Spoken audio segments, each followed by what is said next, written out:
Hi everyone, today I'm going to talk about my favorite books of 2017. It is that time of the year again and I cannot believe that 2017 is already over. This year has gone by so fast. In 2017 I had an amazing reading year. I ended up reading 77 books, which is insane. And I read a lot of amazing ones. So yeah, let's just get started with this video and then I'm going to show you my top 10 favorite books of 2017. Also, this list is not going to be in any particular order. These are just my top 10 favorite books of this year, and yeah, I'm very bad at putting them in a order or something. But yeah, the first book on my list is actually a book that I just finished, and that is What I Lost by Alexandra Ballard. So I finished this in 2 days and yeah, it was amazing. What I Lost is about a 16-year-old girl named Elizabeth who at the beginning of this book has been sent to a treatment center for eating disorders. Elizabeth is suffering from anorexia, but she herself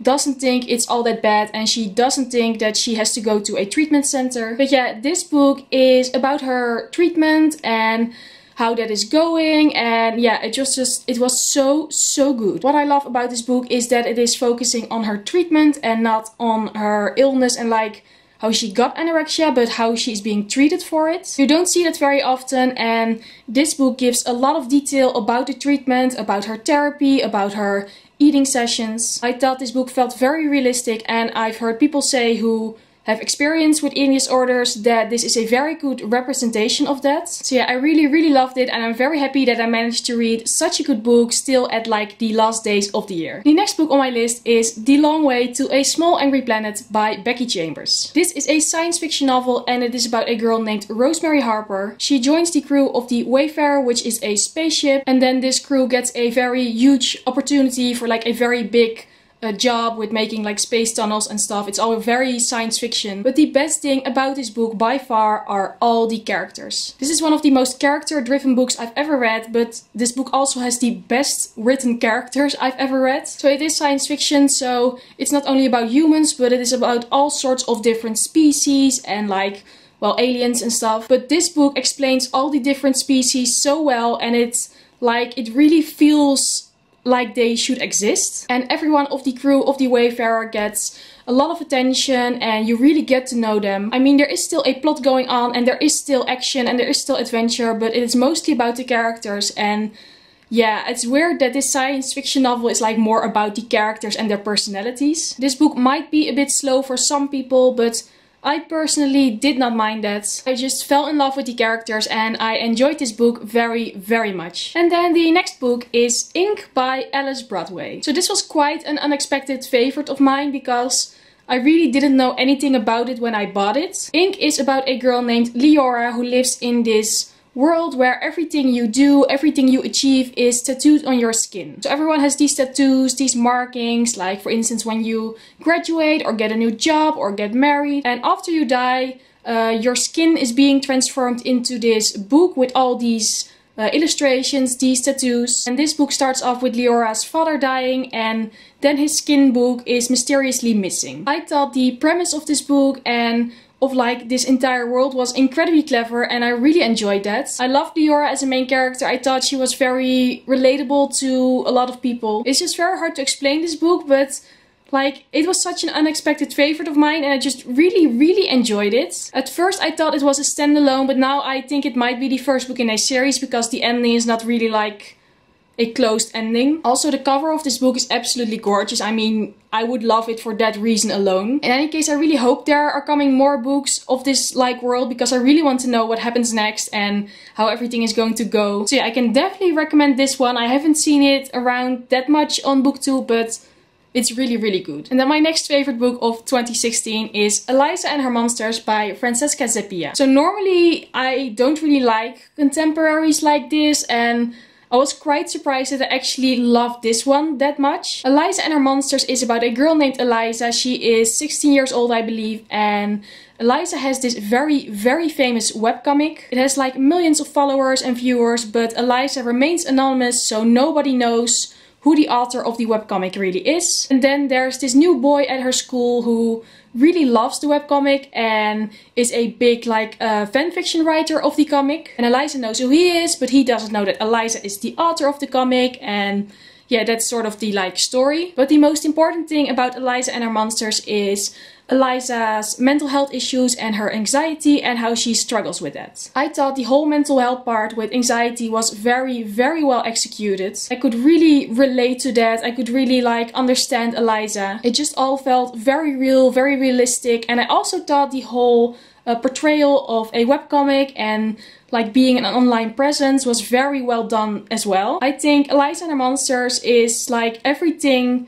that Fangirl was not to me. They're very similar like in some perspectives, but I just loved Eliza and her monsters so much more. I was completely blown away by it. This is a very hyped up book and I say it definitely deserves all the hype that it gets. And then next on my list I have Little Fires Everywhere by Celeste Ng. So Celeste Ng's other novel, Everything I Never Told You, was on my favorite books of 2016 list. I love Celeste Ng, I love her writing, and this is her latest novel and it definitely did not disappoint at all. Little Fires Everywhere is about this community in Cleveland, I believe. Yes, Cleveland, and it's about this rich family who has like 4 children. And then there's the single mother with her teenage daughter who like rent property of the rich family. And it's about this community, it's about the teenagers becoming friends, and it's also about a custody battle about a Chinese American baby. It's about a lot of different things, about a lot of different characters, and I absolutely loved it. I just think Celeste Ng's writing is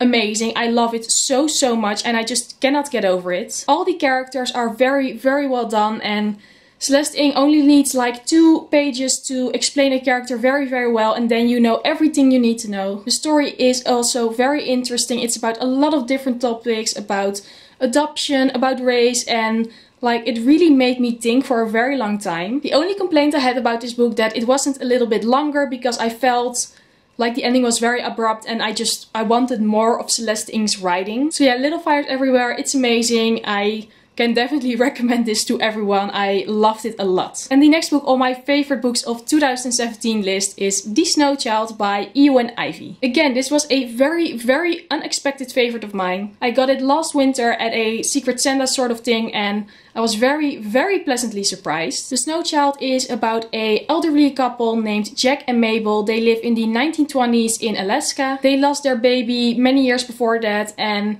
they're still very much upset about that and they find it very difficult to deal with that. But then they suddenly see this mysterious girl appearing in the woods and yeah, it sort of has a magical touch. So I love this book so, so much. I read it last winter, I believe in January. It is the perfect winter read because it involves snow, it involves mystery, it involves a little bit of magic. I love the historical setting in Alaska because that's normally not a place and like time you would read about. With the 1920s you think about like flapper stuff and like all the glamorous stuff, but this is like the real cold woods of Alaska and that's very nice to read about for a change. The whole snowy, cold atmosphere was very well done and this is definitely not a book you should read during the summer because then it just won't work. Again, I haven't seen that many people talk about this and please read it. Like, it's still winter so you can still read it and I promise it won't disappoint you. It's really, really good. And then I also have on my list My Lady Jane by Cynthia Hand, Brody Ashton and Jodie Meadows. This is probably the funniest book on this list because this book is incredibly funny and it's really, really brilliant. My Lady Jane is the story of Lady Jane Eyre, sort of, and then it's like completely turned around and it's just all made very weird, but it's so, so funny and so enjoyable. Because the real story of Jane Eyre is of course quite tragic. She was queen for 9 days and then she got executed. This book goes completely different. It already starts very different because they add magic in there. I feel like I say this every video, but I'm a big fan of history. I study history, so I enjoy everything that has to do with history. And I can just very much appreciate that these writers took a like historical story and then just did something very original with it. Like they are aware that they are being very modern with this historical story. Like they make jokes about that in the book. But yeah, My Lady Jane, like I loved it so much and I think it's really, really good. The next book I want to talk about is Strange the Dreamer by Laini Taylor. You've probably all seen it. You've probably all seen the like gorgeous, gorgeous cover. I've showed it many, many times. So it is very, very hard to give a synopsis for Strange the Dreamer. It is very much a book you like shouldn't know too much about when you start reading it. That's really the best way to experience it. The only thing I can say is that it is about a boy named Celeste Strange, and then there's this mystical city of Weep, and he dreams about this city and he really wants to visit it. That's really all I can say. Like, there's so much more about this book, but you should really read it to find out about that. It is not a very fast read, I will say that. It takes a bit of time to read it, but I love how the story was just slowly coming together. You get different bits and pieces and then they all sort of start to make sense together. The writing in this book is the most whimsical, beautiful writing I've ever read. It's really, really beautiful. It should be your thing. If you're not into like that whimsical, flowery writing, then you probably won't like this book. But I did, and I loved the writing and I loved all the fantasy elements of it, and I loved every single character, and I loved it so much. But yeah, I enjoyed it so much, and I need the second book in this duology like as soon as possible because this ending, oh my god.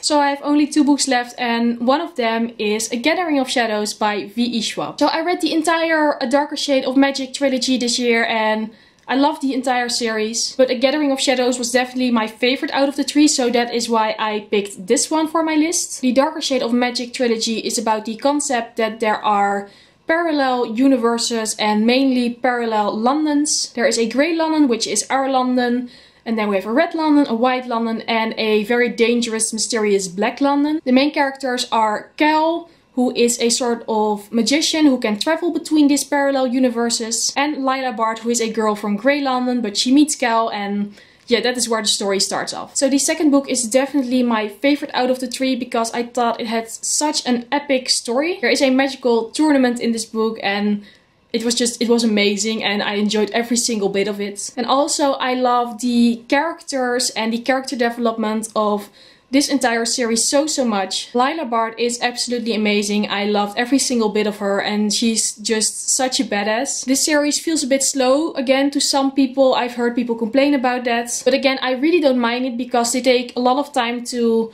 establish the world and establish the characters, and I think it was very, very well done, and I just loved this entire trilogy. You should really go and read it. And then on to the final book of this list. You might already know what it is, and even though I said this wasn't going to be in order, I guess this is my #1 favorite. And that is of course Lord of Shadows by Cassandra Clare. So if you have been following me for a while, you know that this year was like the year of Cassandra Clare for me. I read every single Cassandra Clare book for the first time ever, and I completely fell in love with the Shadowhunter world, and like I'm now Shadowhunter obsessed. But out of all of the books, the latest release, Lord of Shadows, is definitely the best Shadowhunter book that has been written so far. It is the second book in the Dark Artifices series, which is a sequel series to the Mortal Instruments series. It follows the adventures of Emma Carstairs and Julian Blackthorne and like their friends and family. Cannot say more about it of course because it is the second book in this series. But yeah, Lord of Shadows, it